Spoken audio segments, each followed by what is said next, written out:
Welcome to Khushi foods. ఈరోజు నేను మీకు చూపించబోయే రెసిపీ క్యాబేజీ రోటీ పచ్చడి. క్యాబేజీ చట్నీ ఎలా చేయాలో తెలుసుకుందామా. ముందుగా స్టవ్ మీద పాన్ పెట్టి అందులో ఒక 2 టేబుల్ స్పూన్ ఆఫ్ ఆయిల్ వేసి కొన్ని పల్లీలు, శనగపప్పు, 1 టేబుల్ స్పూన్ ఆఫ్ జీలకర్ర, 2 టేబుల్ స్పూన్స్ ధనియాలు, చిన్న టేబుల్ స్పూన్ మెంతులు వేసి దూరగా వేయించాలి. చాలామందికి క్యాబేజీ అంటే నచ్చదు, కానీ ఈ క్యాబేజీ చట్నీ మాత్రం చాలా బాగుంటుంది. ప్రతి ఒక్కరికి డెఫినెట్గా నచ్చుతుంది. దూరగా వేగిన ఈ పోపు దినుసులని మిక్సీ జార్లో వేసి పక్కన ఉంచుకోవాలి. ఇప్పుడు ముందే కట్ చేసి పెట్టుకున్న ఒక మీడియం సైజ్ క్యాబేజీని ప్యాన్లో వేసి వేయిస్తూ ఉండాలి.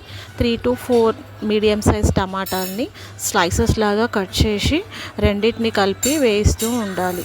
ఇప్పుడు ఈ క్యాబేజ్కి సరిపోయేటట్టుగా 10 to 15 పచ్చిమిర్చి అయితే కట్ చేసుకొని వేసుకోవాలి. కారం ఎక్కువ తినే వాళ్ళైతే ఇంకా కొన్ని ఎక్స్ట్రా మిర్చీస్ యాడ్ చేసుకోవచ్చు. నేనైతే నార్మల్ స్పైసీనెస్ కోసం సరిపోయేటట్టుగా ఒక 10-15 పచ్చిమిర్చీలు అయితే తీసుకొని అన్నీ కలిసి కలుపుతున్నాను. ఇప్పుడు ఒక 2 టేబుల్ స్పూన్ల ఉప్పు అయితే తీసుకోవాలి. నెక్స్ట్ 1 టేబుల్ స్పూన్ పసుపు తీసుకోవాలి. ఇప్పుడు మొత్తం అన్నీ సరిగ్గా కలిసేటట్టుగా అలా కలుపుతూ ఉండాలి. ఒక 10 నుంచి 15 నిమిషాలు అయితే సిమ్లో పెట్టి ఉడకనివ్వాలి. దాని పచ్చివాసన పోయేంత వరకు ఉడికిస్తూనే ఉండాలి.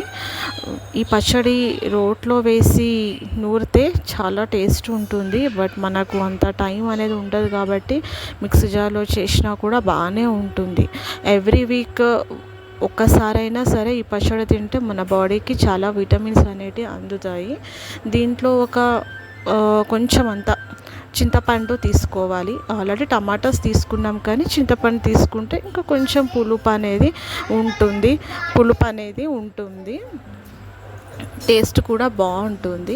ఇప్పుడు వాటర్ అంతా అబ్జర్వ్ అయిపోయిన తర్వాత చివర్లో కొంచెం అంత కొత్తిమీర తీసుకొని కలుపుతూ ఉండాలి.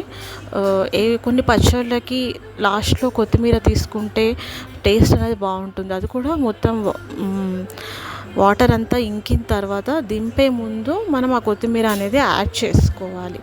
ఇప్పుడు అలా మొత్తం డ్రై అయిపోయిన ఈ క్యాబేజీని మిక్సీ జార్లోకి తీసుకోవాలి. ఇప్పుడు ఒక 5 నుంచి 6 వెల్లుల్లి రెబ్బలు కూడా మిక్సీ జార్లో వేసి దాన్ని గ్రైండ్ చేసి పక్కన పెట్టుకోవాలి. ఇప్పుడు పోపు కోసం ఒక చిన్న ప్యాన్లో ఒక 4 to 5 టేబుల్ స్పూన్స్ ఆయిల్ తీసుకొని దాంట్లో కొంచెం జీలకర్ర, కొన్ని ఆవాలు, ఒక 5-6 ఎండుమిర్చి తీసుకోవాలి. కొంచెం పసుపు కలర్ కోసం అండ్ కరివేపాకు కూడా యాడ్ చేసుకోవాలి. ఇప్పుడు నీట్గా పోపు పెట్టుకున్న తర్వాత మనం ముందే గ్రైండ్ చేసి పెట్టుకున్న క్యాబేజీ రోటీ పచ్చడిలో ఈ పోపు అనేది వేసుకోవాలి. అంతే, ఎంతో టేస్టీ క్యాబేజీ రోటీ పచ్చడి రెడీ. ఈ రోటీ పచ్చడిని వేడి అన్నంలోకి కలుపుకొని తింటే చాలా అంటే చాలా బాగుంటుంది. మీకు కనుక ఈ రెసిపీ నచ్చినట్టయితే please like, share and subscribe my channel.